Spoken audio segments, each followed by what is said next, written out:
All right, so it's always great to have a quick and easy demo, whether you are doing a party, whether you are creating engagement on your social media, whatever the case may be, it's great to have a really simple recipe. So no matter what products you have, I'm sure there's a recipe for you. And tonight we are going to do beer bread because that goes great with our theme of the evening.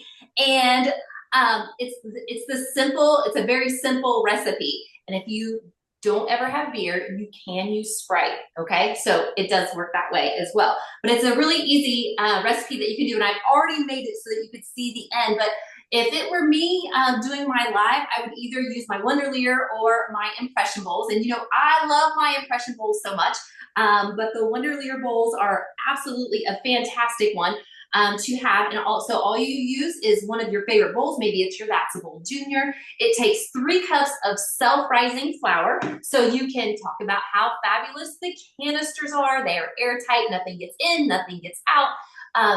One of the best investments. Tupperware actually ran the canisters through a dishwasher on 4 consecutive cycles with flour. And at the end of the 4th cycle, they opened it up and it was powder dry. So you know that anything that you store in your canisters are absolutely going to stay fresh. Nothing gets in and nothing gets out if you happen to bring something home from the grocery that you don't want to spread around your kitchen. So it's going to take 3 cups of self-rising flour.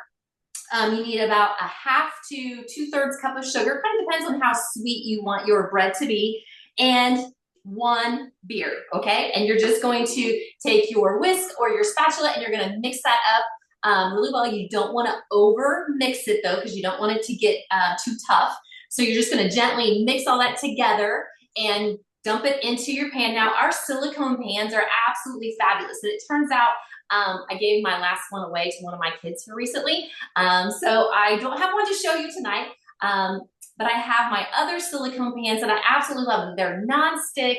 You can use them so easily. It's great to pop them out. So I use my Ultra Pro pans to make it so any bread pan will work, but we do have the silicone loaf form that you can highlight if you happen to have that in your kitchen or in your stock. And you're just gonna mix all that together, dump it in. Remember, silicone pans, you don't have to grease them. In fact, you should not use your cooking spray. It will ruin the finish on that. And on our things like our grill and our cookware, you should also never use those aerosol sprays. If you ever feel like you do need to grease it, you want to use butter or a little bit of oil, but you don't want to use those aerosol sprays, okay? So we mix all that up really nice and easily into the bowl. So you can talk about your whisk, you can talk about your spatula, dump it into your bread pan, and you're gonna bake it about 45 minutes at 350 degrees.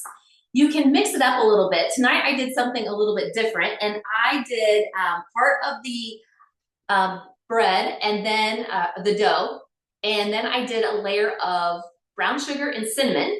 Then I put the rest of the batter over the top, and then I topped it again with more brown sugar and cinnamon, just to give it kind of a cinnamon loaf.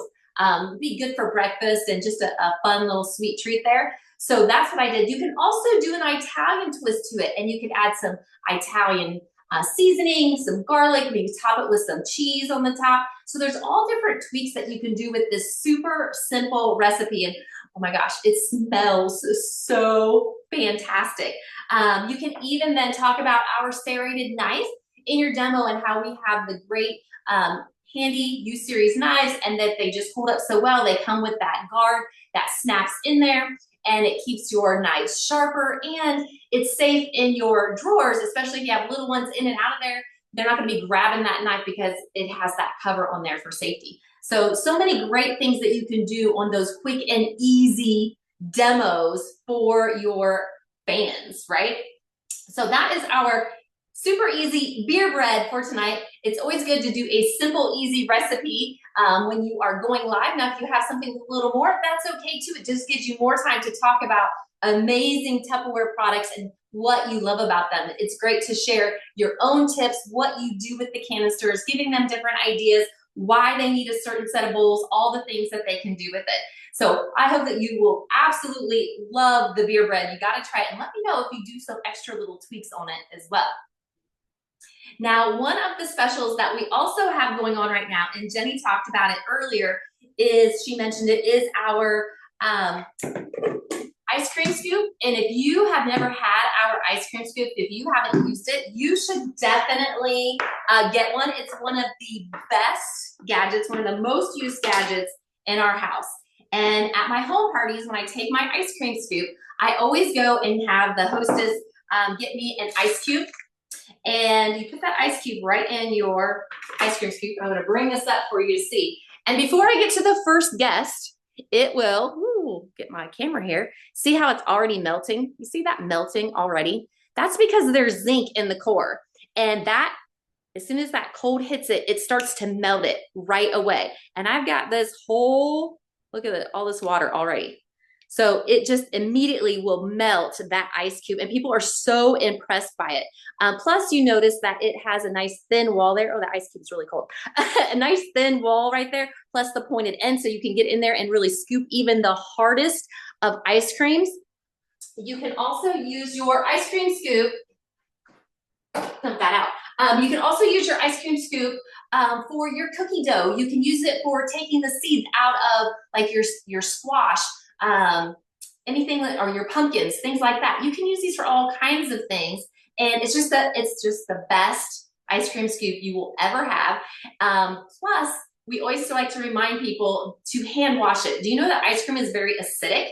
And if you've ever had an ice cream scoop that pitted, it's probably because you did not wash it right away. If you leave ice cream on there, that's when you get the little bumps, and it actually ruins the finish on your ice cream scoop. So I know there's a lot of people who say, oh, I always put mine in the dishwasher, but I always say, hand wash it right away. And don't leave that sitting in your container of ice cream, because if you walk away, when you come back, it will actually melt its way down through your container of ice cream. So love, love, love our ice cream scoop. So if you don't have one, now is the time to snag it. You will be so glad that you did. When our nephew moved out on his own.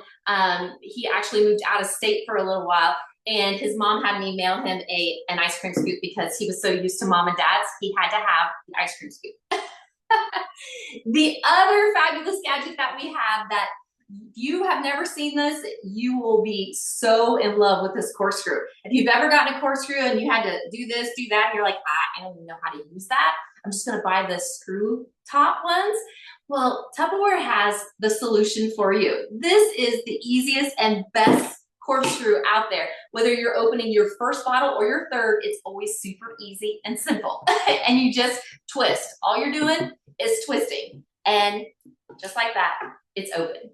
Fast and easy. Is that not the best corkscrew that you will ever use? It is so incredibly easy to use and a great hostess gift party favor. So check out the corkscrew. It'll be your next favorite gadget, I promise you.